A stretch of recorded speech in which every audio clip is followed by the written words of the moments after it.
लोकसभा चुनाव के बाद से अपना दल सोनेलाल की अध्यक्ष अनुप्रिया पटेल के तेवर काफी तीखे हैं। देश में आरक्षण के मुद्दे पर वाद विवाद चल रहा है और इस बीच उन्होंने भी इस मुद्दे पर अपनी राय रखी है। यहां खास यह है कि वो मोदी सरकार में केंद्रीय मंत्री हैं और इसके बाद भी उत्तर प्रदेश की योगी सरकार पर खूब फायर हो रही हैं। अब उन्होंने यूपी की योगी सरकार को आउटसोर्सिंग के जरिए दी जा रही नौकरियों में आरक्षण के मुद्दों को लेकर यूपी की योगी सरकार को खूब घेरा है। लखनऊ में प्रेस कॉन्फ्रेंस के दौरान उन्होंने कहा कि आउटसोर्सिंग के जरिए जो भी भर्तियां हो रही है उसमें वंचित वर्गों के लोगों के साथ अन्याय हो रहा है। सुनिए बयान उनका, क्या कुछ कहा। देखिए, आउटसोर्सिंग के जरिए जो चतुर्थ श्रेणी के कर्मचारी हैं उनकी भर्तियां जो हो रही हैं उसमें आरक्षण के नियमों का कहीं पालन नहीं हो रहा है। चतुर्थ श्रेणी की जो नौकरियां होती थी उसमें मुख्य रूप से जो वंचित वर्ग है, जो दबे कुचले वर्ग के लोग हैं, उनको इसमें भर्तियां मिलती थी। अब जब आउटसोर्सिंग के जरिए ये भर्तियां हो रही हैं और आरक्षण का उसमें कोई नियम लागू नहीं है, तो छोटी मोटी एक क्लास 4 की नौकरी पाने का भी जो एक गुंजाइश होती थी दबे कुचले वर्ग के पास, वो खत्म होती जा रही है या कहिए हो गई है।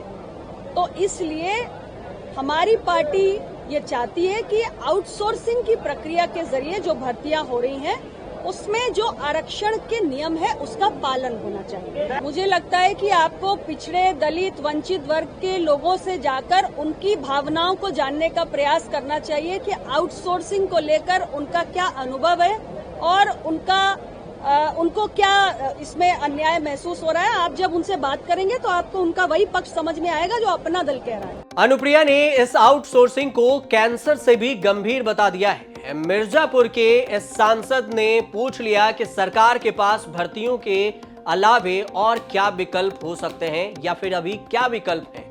उन्होंने सरकार से नियमित भर्ती और संविदा भर्ती करने की मांग भी उठाई। यहां ध्यान देने वाली बात यह भी है कि फिलहाल आरक्षण या कहें कि SC/ST कोटे पर बीजेपी का स्टैंड खुलकर सामने नहीं आया है, लेकिन गठबंधन के साथ कई पार्टियों ने खुलकर अपनी राय रखी है, जिसमें बिहार से चिराग पासवान का नाम भी शामिल है। और अब ऐसे में यूपी के अंदर NDA के साथियों और योगी सरकार में ठनी हुई नजर आ रही है।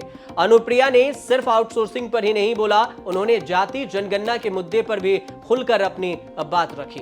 देखिए, ऐसा है, मैं तो सिर्फ इतना कहना चाहती हूँ कि आरक्षण जिसके लिए भी इंटेंडेड है उसे उसका लाभ मिलना चाहिए, लेकिन सबसे पहले जरूरी है कि हम जातियों की गणना करें। जातियों के आंकड़े जब तक अधिकृत हमारे पास नहीं होंगे, हम किसी प्रकार का कोई आगे का कदम नहीं उठा सकते। अभी तो केंद्र सरकार ने कोई निर्णय लिया ही नहीं है, लेकिन आप बिहार का एक उदाहरण जरूर देख लीजिए। नीतीश जी की सरकार ने जातीय जनगणना कराई है तो भारतीय जनता पार्टी ने उसका समर्थन किया है ना। फिलहाल देश में तो जनगणना की अभी कोई ऐलान किया नहीं गया है। फिलहाल तो देखना यह है कि उत्तर प्रदेश की राजनीति में ऊंट किस करवट बैठता है। सवाल ये भी उठता है कि रिजर्वेशन के मुद्दे पर बीजेपी राज्य और केंद्र स्तर पर क्या स्टैंड लेकर सामने आती है। फिलहाल आप देखते रहिए न्यूज़ तक।